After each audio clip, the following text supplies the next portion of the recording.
नमस्कार बच्चों, मैं पूजा शर्मा लियाल पब्लिक स्कूल से आपकी हिंदी की अध्यापिका कक्षा 5 की हिंदी व्याकरण की क्लास में आज आप लोगों का स्वागत करती हूँ। आज हम लोग पढ़ेंगे शब्द भंडार। शब्द भंडार में सबसे पहले बेटा देखें विलोम शब्द। विलोम शब्द में दिन का विलोम शब्द है रात, लाभ, हानि, विद्वान, मूर्ख, स्वार्थ, परमार्थ, दुर्गम, सुगम, रोगी, निरोगी, विपक्ष, पक्ष, सत्य, असत्य, रंग, राजा, सुगंध, दुर्गंध, कोमल, कठोर, नवीन, प्राचीन, आरंभ, अंत, कृतज्ञ, कृतघ्न, गुण, दोष। आगे देखिए, हमारा नेक्स्ट जो है इसका टॉपिक है पर्यायवाची शब्द। पर्यायवाची शब्द में सबसे पहला है रात। रात के पर्यायवाची शब्द हैं रात्रि, निशा, रैन, रजनी। चंद्रमा के पर्यायवाची हैं शशि, मयंक, इंदु। बेटा के पर्यायवाची शब्द हैं सुत, तनय, पुत्र। नदी के पर्यायवाची हैं सरिता, सलीला, नद। कपड़ा के पर्यायवाची हैं चीर, वस्त्र, वसन। आंख के पर्यायवाची हैं नेत्र, नयन, चक्षु। कमल के पर्यायवाची देखें आगे सरोज, पंकज, जलज। माता के पर्यायवाची हैं माँ, जननी, अम्बा। पुष्प के पर्यायवाची हैं फूल, कुसुम और सुमन। पृथ्वी के पर्यायवाची हैं भूमि, धरा, वसुधा। तो हमने पर्यायवाची जाने। आगे चलते हैं, हमारा इसका नेक्स्ट टॉपिक है अनेक शब्दों के लिए शब्द। अनेक शब्दों के लिए शब्द क्या होते हैं? जिसमें हम एक बड़ा वाक्य बोलते हैं, उसके लिए एक ही शब्द जिसे प्रयोग किया जाता है। जिसमें सबसे पहला है जो गिना न जा सके, अगणनीय।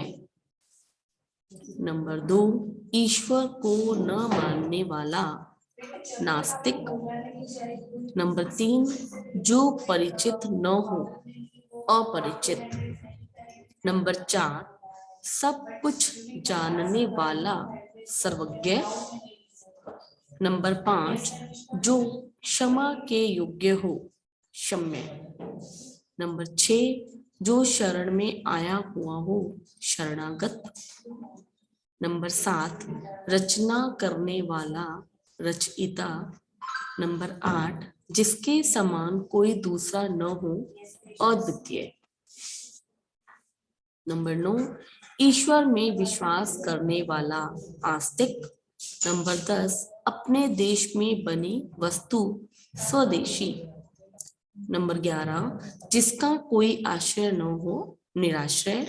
नंबर 12, किसी वस्तु को प्राप्त करने वाला, प्राप्तकर्ता। इसी में आगे देखें अनेकार्थक शब्द। अनेकार्थक शब्द में क्या मतलब होता है? एक ही शब्द है, उसके हम दो अर्थ निकालते हैं। क्या होता है अनेकार्थक शब्द का? शब्द एक है लेकिन उसके अर्थ दो निकल रहे हैं। इसमें पहला है वर। वर हम दूल्हा को भी बोलते हैं और श्रेष्ठ को भी बोलते हैं। साल, वर्ष को भी बोलते हैं और वृक्ष को भी बोलते हैं। साल क्या एक वृक्ष भी है। पत्र, पत्र यानी पत्ता और चिट्ठी। फल यानी खाने वाला फल और परिणाम हम बोलते हैं जब किसी चीज का, जैसे इसका फल अच्छा नहीं होगा या इसका फल अच्छा रहेगा, तो क्या यूज करते हैं हम शब्द परिणाम। कुल, कुल का मतलब जोड़ भी होता है और वंश। इसके बाद 6 नंबर देखिए दल। दल का अर्थ समूह भी होता है और सेना भी होता है। 7वां मधु। मधु मतलब मीठा या फिर शहद। बाल, बाल हम बच्चे को भी बोलते हैं और सिर के बालों को भी हम बाल बोलते हैं। नंबर 9 तीर। तीर किनारा को भी बोलते हैं और बाण को भी बोलते हैं। फिर देखिए हार, माला और पराजय। हार हम पराजय को भी बोलते हैं और माला को भी बोलते हैं। तो हमने क्या जाना? अनेकार्थक शब्द। इसके बाद हमारा अगला टॉपिक जो है वो है शुद्ध वर्तनी। शुद्ध वर्तनी में देखें, हमें गलत शब्द दिए हुए हैं, हम कभी भी ध्यान नहीं दे पाते हैं कि मात्रा हमें किस तरीके से लगानी है। अब मात्राओं में ध्यान से देखिए, अंगूठी, हमने क्या लगा यहाँ पर, अनुनासिक, क्या बोला, अंगूठी। मात्राओं का भी ध्यान देना है, अनुनासिक और अनुस्वार का भी ध्यान देना है। आज्ञाकारी, यहाँ पर आज्ञाकारी लिखा हुआ है, आज्ञाकारी नहीं होता, क्या होता है, आज्ञाकारी। आ पर मात्रा, ज्ञ पर मात्रा, क पर आ की मात्रा और री की मात्रा, बड़ी की मात्रा। अब देखिए आंधी, आंधी, चंद्र बिंदु लगकर आंधी लिखेंगे। उन्नति, उन्नति में त पर बड़ी की मात्रा नहीं होती है, त पर छोटी की मात्रा होती है। हम लोग कई बार लिखते हैं लेकिन हमें पता नहीं चलता हम ये शब्द सही लिख रहे हैं या गलत। देखिए आशीर्वाद, बहुत जाना पहचाना शब्द है लेकिन हम इसको लिखना सही ढंग से कई बार नहीं जानते हैं। तो आशीर्वाद, देखिए हमने बोला आशीर्वाद, तो र कहाँ पर आ रहा है, व के ऊपर, तो हमने सही लिखते समय इसको सही लिखा है, आशीर्वाद। ग्लानि, बड़ी की मात्रा नहीं होगी, छोटी की मात्रा होगी, क्या होगा, ग्लानि। जन्मभूमि, हमने भूमि बड़ी की मात्रा नहीं लगाकर क्या लगानी है, छोटी की मात्रा, जन्मभूमि। कवि, कवि होता है, कवि नहीं होता, क्या होता है, कवि, यानी छोटी की मात्रा। हम बोलते हैं त्योहार, जबकि मात्रा दो नहीं होती, एक मात्रा होती है, क्या होता है, त्योहार।